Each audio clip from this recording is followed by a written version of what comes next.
Friends எல்லாருக்கும் வணக்கம். போன தடவை வந்து நம்ம எப்படி கயிறு எடுதல்ன்றது அப்படின்றது வீடியோ பார்த்தோம். அது எல்லாருமே மோஸ்ட்லி நல்லா இருக்குன்னு சொன்னீங்க. அவங்க எல்லாத்துக்கும் ரொம்ப தேங்க்ஸ்.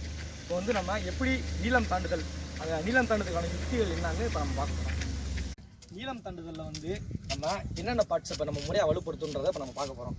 ஃபஸ்ட்டு பார்ட் வந்து இந்த ஜாயிண்ட்டு, ரெண்டாவது பார்ட் வந்து இந்த காப் மசில், மூணாவது பார்ட் வந்து இந்த ஜாயிண்ட்டு, நாலாவது பார்ட் வந்து இந்த டோ ஃபுட்டு. இந்த 4 பார்ட்ஸை நம்ம எப்படி வலுப்படுத்துன்றதை பார்க்க போகிறோம். அதில் ஃபஸ்ட்டு ஒன்று வந்துட்டு இந்த காப் மசில். காப் மசிலை வந்துட்டு நீங்கள் அதாவது ஒரு ஸ்டெப்பு அல்லது ஒரு பிட்டு உங்களுக்கு வேணும், உங்கள் இதுக்கு லெவலில் சூஸ் பண்ணிக்கோங்க. அதில் வந்துட்டு இந்த ஃபுட்டில் அந்த காலை வந்துட்டு ஃபஸ்ட்டு இந்த ஃபிங்கர்ஸ் வந்து மேலே இருக்கிற மாதிரியும், இந்த பொசிஷன் இந்த ஜாயிண்ட் வந்துட்டு இது கீழே டவுனில் இருக்கிற மாதிரியும் இப்படி சூஸ் பண்ணிக்கோங்க. கரெக்டாக இந்த மாதிரி ஃபஸ்ட்டு அந்த நீங்கள் பண்ணும்போது ரொம்ப கஷ்டமாக தான் இருக்கும், ஓரளவுக்கு வலிக்கும். அந்த வலிக்கிறது அப்படின்னா உங்களுக்கு அந்த காப் மசில் வந்துட்டு ரொம்ப வலுவாகுதுன்னு அர்த்தம். இதே மாதிரி 25 எடுங்க ஒரு நாளைக்கு. ஒரு சில பேருக்கு எடுக்கிறது ரொம்ப கஷ்டமாக இருக்கும். 1 எடுப்பீங்க 2 எடுப்பீங்க, அதெல்லாம் பற்றி கவலையே வேணாம். செட்ஸு நம்பர்ஸாக கூட்டிக்கோங்க. ஒவ்வொரு நாளைக்கும் நீங்கள் ஃபஸ்ட்டு 2லேருந்து ஸ்டார்ட் பண்ணிங்கன்னா உங்களால் 3, 4, 5, 6 நீங்கள் 10 சூஸ் பண்ணிங்க அப்படின்னா 10 வரைக்கும் நீங்கள் கரெக்டாக கொண்டு போயிட்டீங்கன்னா அந்த காப் மசில் வந்துட்டு உங்களுக்கு ரொம்ப முறையாக வலுவாகும். ரெண்டாவது பார்ட்டை வந்துட்டு எப்படி வலுப்படுத்துறது பார்க்க போகிறோம். இப்போ இந்த ஜாயிண்ட்டு வந்துட்டு அதாவது டேரெக்டாக இதை வலுப்படுத்துறதுக்கான எக்ஸசைஸ் கிடையாது. நம்ம இந்த காப் மசிலையும் டை மசிலையும் நம்ம முறையாக வலுப்படுத்தணும் அப்படின்னா இது ஆட்டோமேட்டிக்காக சேஃப் ஆகிடும். இப்போ இந்த காப் மசில் வந்து நம்ம போன தடவை பார்த்தோம், அந்த போன எக்ஸசைஸில் பார்த்தா காப் மசில் எப்படி வலுப்படுத்துறது, வந்து டை மசில் எப்படி முறையாக வலுப்படுத்துறத பார்க்க போகிறோம். ஸ்குவாட்டுன்ற ஒரு கோட் நம்ம போட போகிறோம். இப்போ தம்பி செய்வோம் பாருங்க. அதாவது இந்த ஜாயிண்ட்டும் ஃபிக்ஸ்டு. இதுக்கு மேலே கரெக்டாக நிறைய பேர் பண்ணுற தப்பு அதுதான். இது வந்து லைட்டாக மூவ்மெண்ட் ஆகும், அப்படி மூவ்மெண்ட் ஆகக்கூடாது. ஃபிக்ஸ்டாக நேராக இருந்தால் தான் அது முறையாக வலுவாகும். பாருங்கள் தம்பி இப்போ அருமையாக பண்ணிட்டான். இதுக்கப்புறம் வந்துட்டு நீங்கள் சாப்பிட்ற சாப்பாடை வந்துட்டு முறையாக டயட்டில் கரெக்டாக எடுத்துக்கணும். எக்ஸாம்பிள் வந்து இந்த எசன்ஸ், இப்போ இந்த 2 எலும்பு இப்படி இருக்குது அப்படின்னா எலும்பில் வந்துட்டு நிறையா பேர் நீங்கள் சைக்கிள்லாம் பார்த்தீங்கன்னா சைக்கிளில் பைக்கில் வந்துட்டு 2 இது வந்து தேய்மானம் ஆகக்கூடாது, உராய்வு ஏற்படாமல் அதை தவிர்க்கணும் அப்படின்னா என்ன விடுவாங்க. அந்த மாதிரி வந்துட்டு இதுவும் அந்த மாதிரி தான் ஒரு மெக்கானிக்கல் இருக்கு மாதிரி தான்.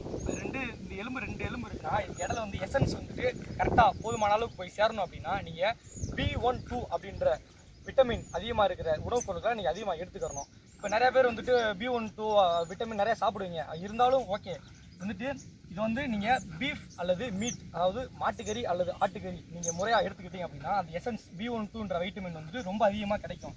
இப்போ இது உடம்புல இருக்கிற டாப் டு பாட்டமில் இருக்கிற எல்லா ஜாயிண்ட்டுக்கும் இந்த எசன்ஸ் வந்து முறையாக போய் சேர்ந்துச்சா எல்லா பார்ட்ஸும் முறையாக அது ஆட்டோமேட்டிக்காக வலுவாயிடும். அதே மாதிரி இந்த ஜாயிண்ட்ஸ் வந்துட்டு நல்லா தேய்மானம் ஏற்படாமல் உராய்வு இல்லாமல் நம்ம தவிர்க்கலாம்.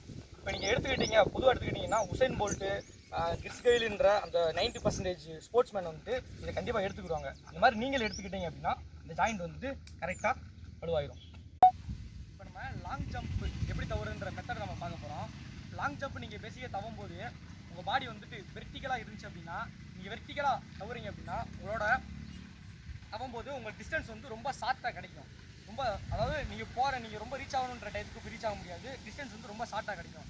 அதவே நீங்கள் வந்துட்டு முறையாக லாங் ஜம்ப் வந்து எப்படி முறையாக பண்ணணும் அப்படின்னா, அதாவது நீங்கள் ஓடி வந்து தவறீங்க அப்படின்னா ஒரு குறிப்பிட்ட டிஸ்டன்ஸுக்கு வந்து கரெக்டாக உங்கள் பாடி வந்து போய், அதாவது வில் போன்ற பெண்டாகி நல்லா உங்கள் பாடி வந்து நல்லா ஓரளவுக்கு பெண்டாகணும். பெண்டாகி வில் மாதிரி வந்து போய் சேர்றப்ப அம்பு மாதிரி போய் கரெக்டாக இந்த பொசிஷனில் போய் சேரணும். இதை வந்து நீங்கள் வில்லம்பு கான்செப்டாக இதில் நீங்கள் எடுத்துக்கலாம். இப்போ ஒரு சில பேர் வந்து வருவாங்க, வந்துட்டு ஓடி வந்து ஹரிசாண்டலாக தவறுது, இல்லை வந்து ஓடி வந்து ரொம்ப ஹைட்டுக்கு போய் கீழே தவறுது. அப்படி தவறுனீங்கன்னா அதே மாதிரி தான் ரொம்ப ஷார்ட் டிஸ்டன்ஸ்லாம் ரொம்ப தவுவீங்க. உங்கள் பாடி வந்துட்டு கரெக்டாக ரொம்பையும் ஹரிசாண்டலாக இல்லாமல் ரொம்பையும் மேலே போகாமல் ஒரு லெவலில் மீடியமாக கரெக்டாக போனீங்கன்னா கரெக்டாக ரொம்ப டிஸ்டன்ஸுக்கு ரொம்ப தப்பி போய் எடுக்கலாம். இப்போ அதை வந்துட்டு எப்படி நம்ம லாங் ஜம்புக்கு முறையான ஒரு சில ப்ரீ ஒர்க் அவுட்ஸ் எப்படி பண்ணணுன்றதை நம்ம பார்க்க போகிறோம்.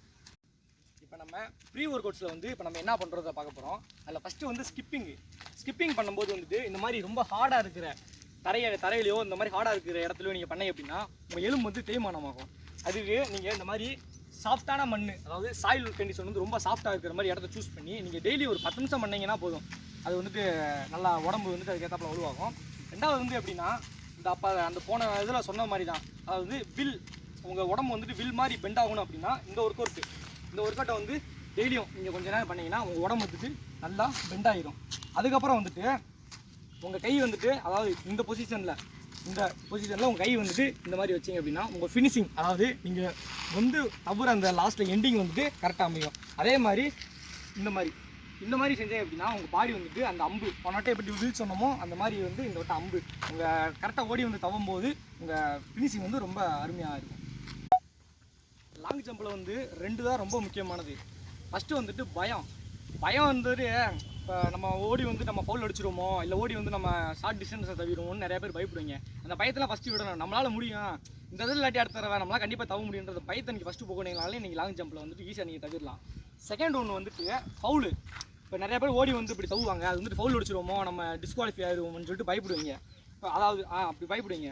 இது வந்துட்டு இப்படி ஓடி வந்து தவறீங்க அப்படின்னா சில பேர் வந்துட்டு ஃபவுல் அடிச்சிருவோம்னு சொல்லிட்டு முன்னாடியே காலை இங்கேயே வச்சிருவீங்க. நீங்கள் இங்கே வச்சு தவுனாலும் அளக்கிறது வந்து இங்கேருந்து அளப்பாங்க. அப்போ உங்களுக்கு இந்த டிஸ்டன்ஸ் வந்து உங்களுக்கு வேஸ்ட்டாக தான் போகுது.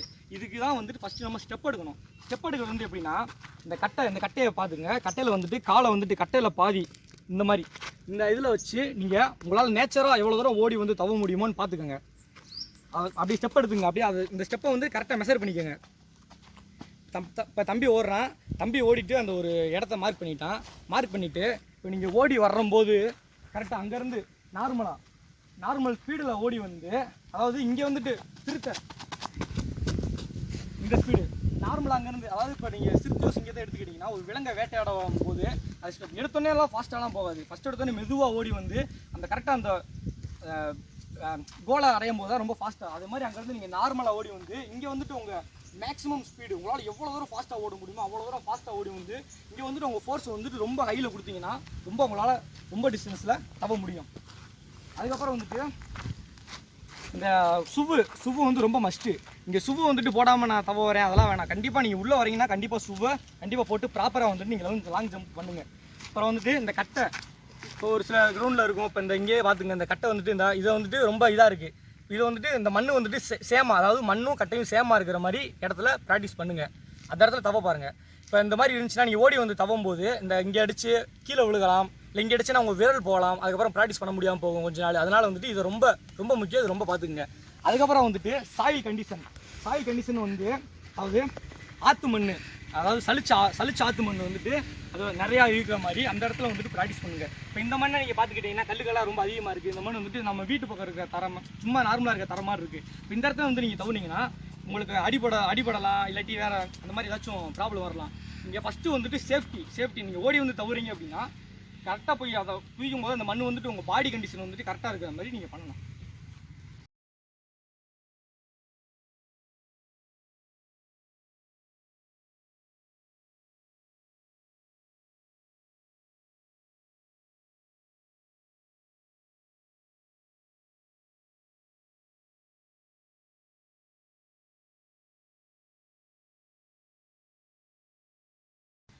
வந்து காயம் ஏற்பட்டும் அப்படின்றதுனால இப்போ தவி காட்டலை, இல்லாட்டி தவி காமிச்சிருக்கோம்.